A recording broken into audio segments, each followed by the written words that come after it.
உங்களுடைய அனுபவம் என்னன்னு சொல்லட்டுமா? கட்சி ஆரம்பிச்ச அண்ணாவை மறந்தது, கட்சி ஆரம்பிச்ச எம்ஜிஆர் அவர்களை மறந்தது, கட்சியை வளர்த்த ஜெயலலிதா மேடம் அவங்களை மறந்தது. இவங்க எல்லாரும் சொன்ன விஷயங்கள், பேசின விஷயங்கள், எதையெல்லாம் ஃபாலோ பண்ணணும்னு சொன்ன விஷயங்கள் எல்லாத்தையும் மறந்தது. சார் இன்னும் ஒரு தடவை கூட தேர்தலையும் அவர் சந்திக்கலையே. தேர்தல் சந்திச்சாதானே தெரியும். தேர்தலை சந்திக்கிறதுக்கு முந்தி யாரையும் கண்டுபிடிக்க முடியாது. இன்னைக்கு நம்ம தமிழக வாக்காளர் பெருமக்கள் விழிப்புணர்வுடைய யாருக்கு வாக்களிக்க வேண்டும் என்று நன்றாக தெரியும். எந்த ஆட்சி வந்தா நாட்டு மக்களுக்கு நன்மை கிடைக்கும் என்பதும் தெரியும். இன்னைக்கு அதிமுக 31 ஆண்டுகாலம் ஆட்சி புரிந்த கட்சி, பொன்விழா கண்ட கட்சி. இந்த கட்சியில் தான் இன்னைக்கு தமிழகம் இந்த அளவுக்கு இந்தியாவிலே உயர்ந்த நிலையில் வருவதற்கு காரணமே அதிமுக தான். இன்னைக்கு அதிமுக ஆட்சியுடைய வரலாறு நாட்டு மக்களுக்கு தெரியும். அதிமுக ஆட்சியில இன்றைக்கு மாணவர்களுக்கு கொடுக்கப்பட்ட பல நன்மைகள் நன்றா தெரியும். எத்தனை கல்லூரிகள் நாங்கள் திறந்திருக்கிறோம், எத்தனை மாவட்டத்தை நாங்கள் உதயமாக்கி இருக்கிறோம், எத்தனை தாலுகா திறந்திருக்கிறோம், எத்தனை மருத்துவக் கல்லூரி, சட்டக்கல்லூரி, இப்படி எல்லா வகையிலும் அதிமுக ஆட்சியில் தான் நாட்டு மக்களுக்கு நன்மை கிடைச்சிருக்கு. சேலத்துல சத்தமும் பேசிக்கிட்டாரு. அம்மா வளர்த்த கட்சியும் எம்ஜிஆர் வளர்த்த கட்சியும் சரண்டர் ஆயிடுச்சு. அவருக்கு என்னங்க தெரியும்? ஒரு நிகழ்வு நடந்தது, நான் சொல்லக்கூடாது, திருப்பி கேட்கறதுனால சொல்றேன். ஒரு பிரச்சனை நடந்தது, 72 நாட்கள் வீட்டை விட்டே வரல. ஏன் விஜய் வீட்டு வரலைன்னு சொல்றாங்கிறாங்க. ஒரு தலைவரான கேட்கத்தான் செய்வாங்க, அதுக்கு பதில் சொல்லித்தான் ஆகணும். நீங்க எத்தனை கேள்வி கேட்கறீங்க? திருப்பி நான் பதில் சொல்ல கூட திருப்பி கேட்கறீங்களா?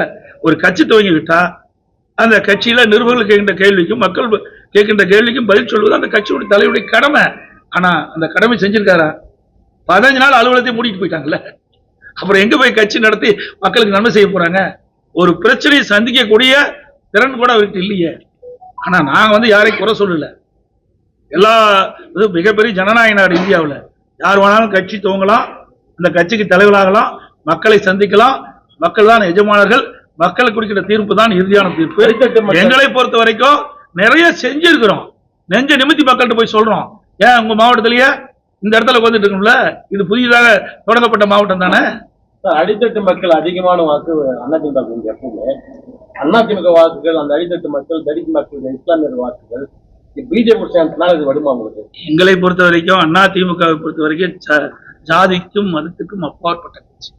நல்லா புரிஞ்சுங்க. பாருங்க எத்தனை பேர் ஜாதி இருக்கிறாங்க, எத்தனை மதத்தை தேர்ந்தெடுக்காங்க. அதிமுகவை பொறுத்த வரைக்கும் ஜாதிக்கும் மதத்திற்கும் அப்பாற்பட்ட கட்சி.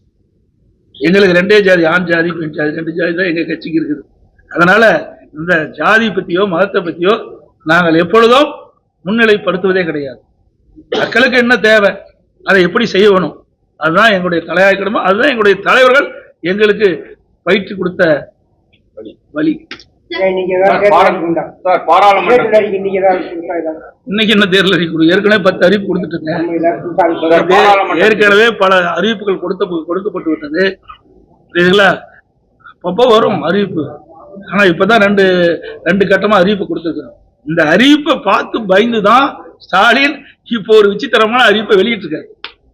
நாங்க கொடுக்கப்பட்ட இந்த 2 கட்ட அறிவிப்புகள் அனைத்து இந்திய அண்ணா திராவிட முன்னேற்ற கழகத்தின் சார்பாக நடைபெறுகின்ற சட்டமன்ற பொதுத் தேர்தலில் அதிமுக வெற்றி பெற்று வந்தா என்னென்ன அறிவிப்புகள் நிறைவேற்றும் என்று நாங்க அறிவிச்சோம். அதை அறிவிப்பை பார்த்து பயந்து இப்பொழுதுதான் ஒரு விசித்திரமா ஒரு அறிவிப்பை வெளியிட்டிருக்காரு.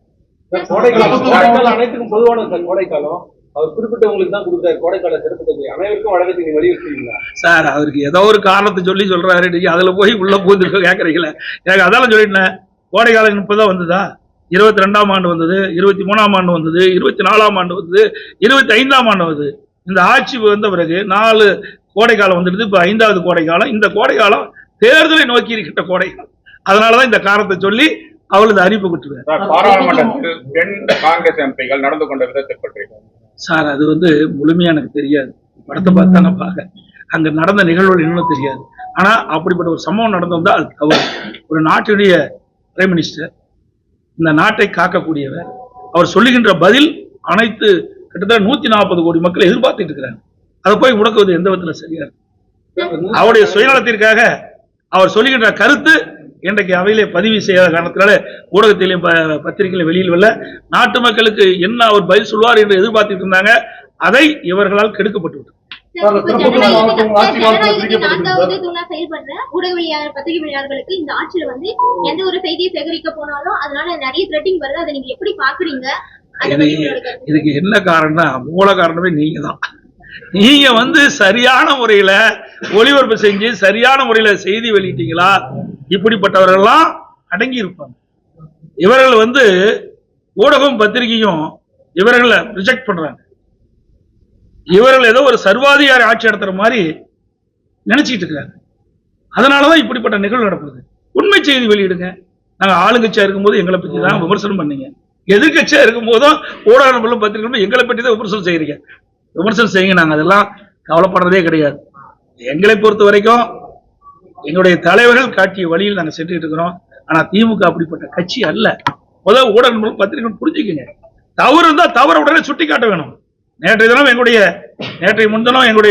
நினைக்கிறேன் எங்களுடைய முன்னாள் அமைச்சர் எனக்கு நேரடியா களத்துல போய் கனிம வள கொள்ளைய பாக்குற எல்லா ஊடகத்திலும் திருப்பி காட்டுங்க. அப்பதான் அவர்கள் பயப்படுவாங்க. செய்கின்ற ஊழல் மக்களுக்கு தெரிவிக்க வேணும். அந்த கடமை ஊடகத்துக்கு பத்திரிகை இருக்குது. அப்படி காட்டுகின்ற பொழுதுதான் அவர்கள் பயப்படுவாங்க. இல்லை என்றால் அதில் அடிக்கின்ற கொள்ளையை வைத்து அதில் செய்கின்ற ஊழல் மூலமாக வருகின்ற பணத்தை வைத்து இன்றைக்கு இப்படி அடக்குமுறை எல்லாம் இன்றைக்கு செஞ்சுட்டு இருக்கிறாங்க. இன்னைக்கு பத்திரிகையாளர் அடிக்கிறது, போய் பத்திரிகையாளர் படம் பிடிக்க போனா ஒரு கேமரா கொடுக்கறது, கேமரா உடைக்கிறது, பத்திரிகையாளர் தாக்குவது, இதெல்லாம் என்ன காரணம்? ஆக இவர்கள் சுதந்திரமாக கொள்ளையடித்துக் கொண்டிருக்கின்ற காரணத்தால அவளை தடுக்க போனா இப்படிப்பட்ட நிகழ்வு நடக்குது. இதற்கு நீங்க ஊடகங்களும் பத்திரிகைகளும் அவ்வப்போது திமுகவில் நடைபெறுகின்ற இந்த முறைகேடுகளை படம் பிடித்து மக்களுக்கு காட்டினால் உங்களுக்கு மக்கள் பக்க பலமாக இருப்பாங்க. நாங்களும் பக்க பலமாக இருப்போம்.